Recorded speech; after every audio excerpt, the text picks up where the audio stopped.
Welcome back to Nerd Impact's Mandalorian review, Season 2, Episode 3, The Heiress. Spoiler, The Heiress is Sadie Sackhoff as Bo-Katan.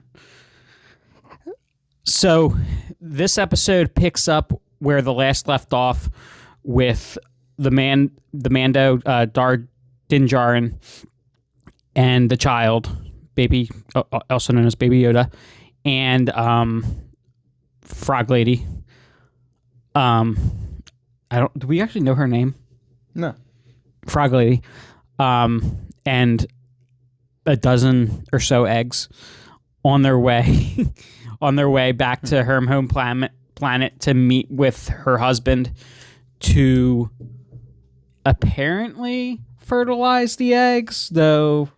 Oh, we're not sure. To watch that. Oh, no, they did say that in the first.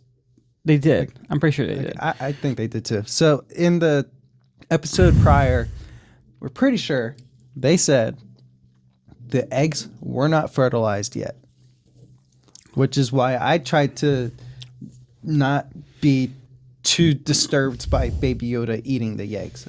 That was my way of coping with it, is believing these eggs weren't fertilized. But then, as Chris pointed out, it appeared there were embryos developing in the eggs already. Yeah, we got one close-up, and two of the eggs in particular look like there's something in them. This is before they even get back to the dad. Yeah, no, it's when it's when her and the dad are in front, when they first reunite, and they're in front of the container. Did you notice it when they were out in the water too? No, I noticed it when they reunited and they were like hugging, like in front of and they were both then looking at the eggs, and two of the eggs looked like they had embryos in them. Anyway, it's definitely not fertilized yet, but fertilized. Yeah, try and explain that. And then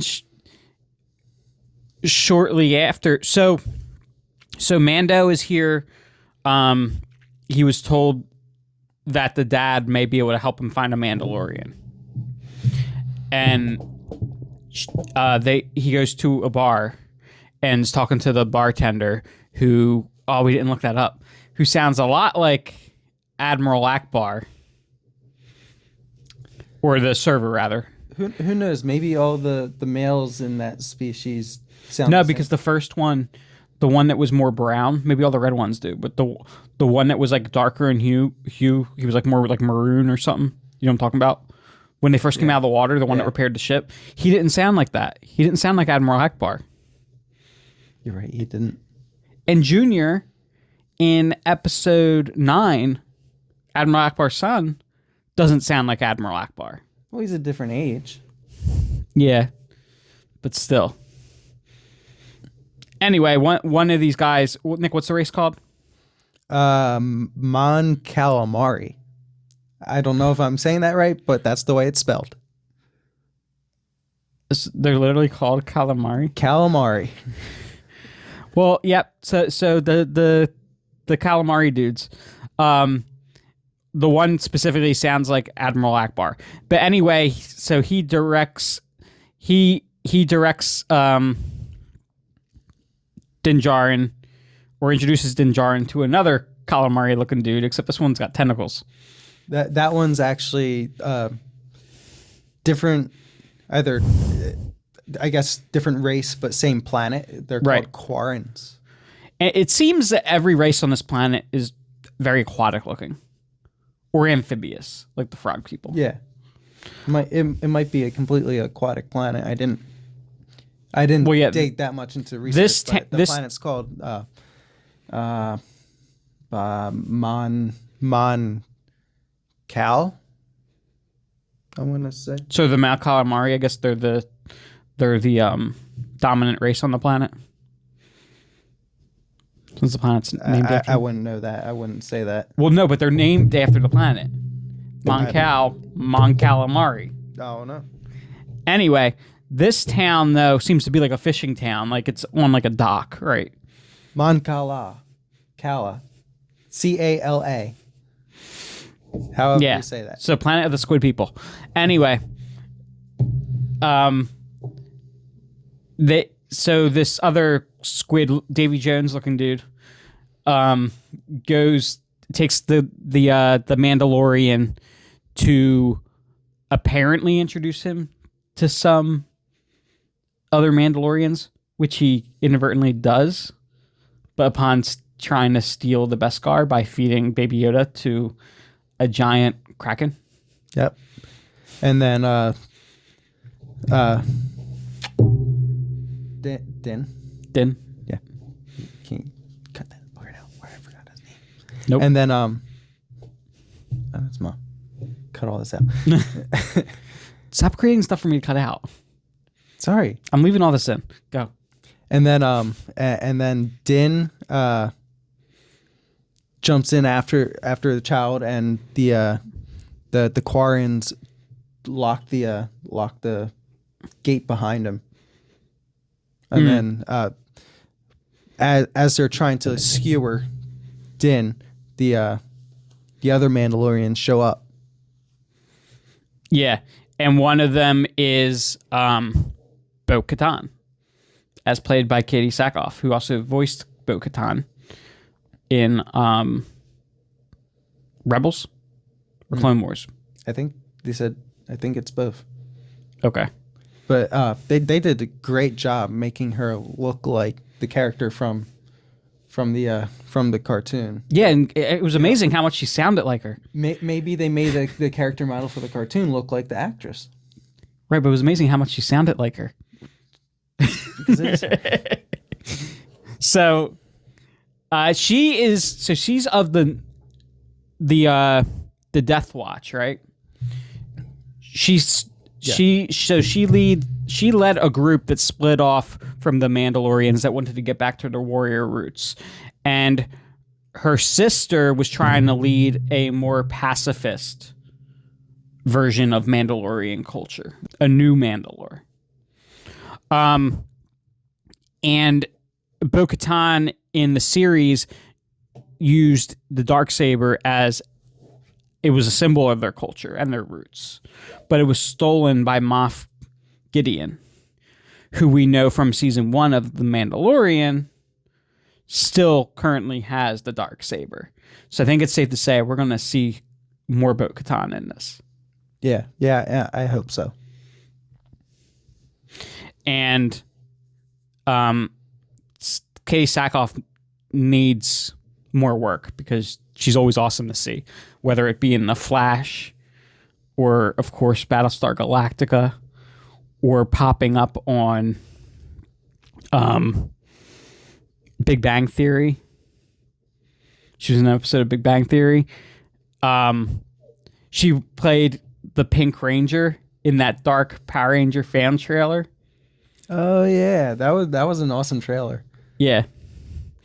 So, more Katie Sackhoff. But anyway, Nick, overall, what did you think of this episode compared to the last episode? This episode definitely had my attention more. They had less things that I didn't like spiders and snakes, thank God. And it had more to offer in terms of the story development, where the last episode felt kind of more just like a filler and just a little bit of touching in on Din and the child's relationship, and that pretty much all it had to offer. Whereas this one he finally gets to some other Mandalorians and gets a lead on where he needs to go next. Mm-hmm. And we should note that he did not know that there were separate sects of Mandalorian. Yeah, so that this really added a lot more to his character. He was shocked when they were pulling their helmets off. I wonder if it's gonna change his beliefs. And he assumed initially when they pulled him off, didn't he assume, just like he did with the last guy, that when he pulled it off that they weren't Mandalorians? Because remember, didn't he say in this, "Where'd you get that armor?" And then she said, I was born on Mandalore." Mm-hmm. Yeah. So yeah, when they took off the helmets, he's just learning that their culture is more diverse than he knew, basically. Yeah.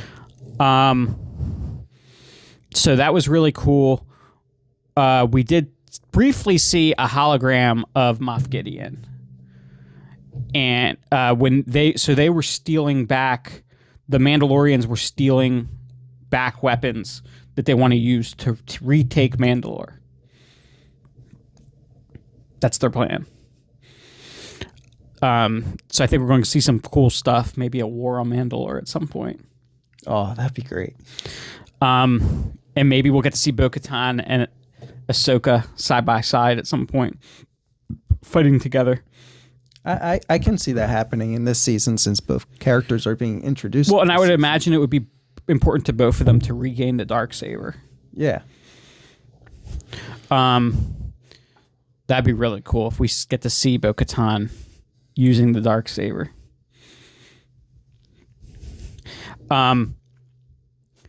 So yeah, and she did ultimately tell the Mandalorian, Din Djarin, where to find Ahsoka Tano at the end of this episode.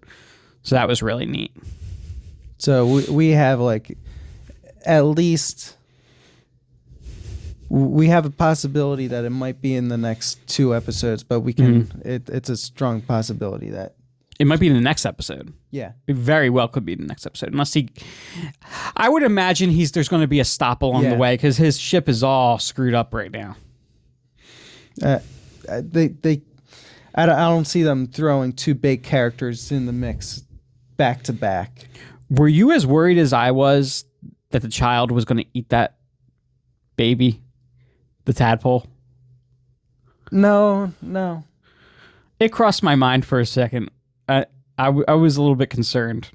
I had a feeling that their reaction to, or the audience's, our reaction to the episode before with them eating the eggs, they knew not to have them eat the tadpole. Yeah, you know what? That very well might have been in there. And last week they're like, cut it out. He can't eat the tadpole. It's not funny. He took it too far with the eggs. So yeah, I give this episode a 9 holocoins out of 10. That's their currency, right? Holocoins.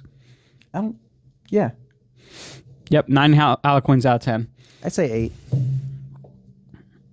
What do you give the one before it then? 6. 6. No, 5. I'm surprised. I thought your scale, if anything related to Star Wars, starts at 5. No. My scale is very much. I'm not afraid to dip into the low end. Okay, what's your lowest rated Star Wars content? I'd put something at 1 just to have a 1. That's the way that my scale would work. I know, but what is your? If you think about it right now, all the Star Wars stuff you've seen, what is your lowest rated Star Wars content? And you can't say the Christmas special. Or the Ewok movie. Have you even seen any of that stuff? No. The Ewok movie or the Christmas special? Mm-hmm.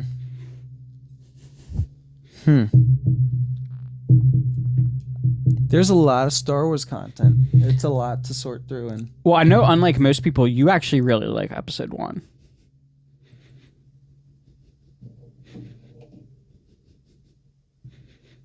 Because I think that's like I think that was your first exposure to Star Wars.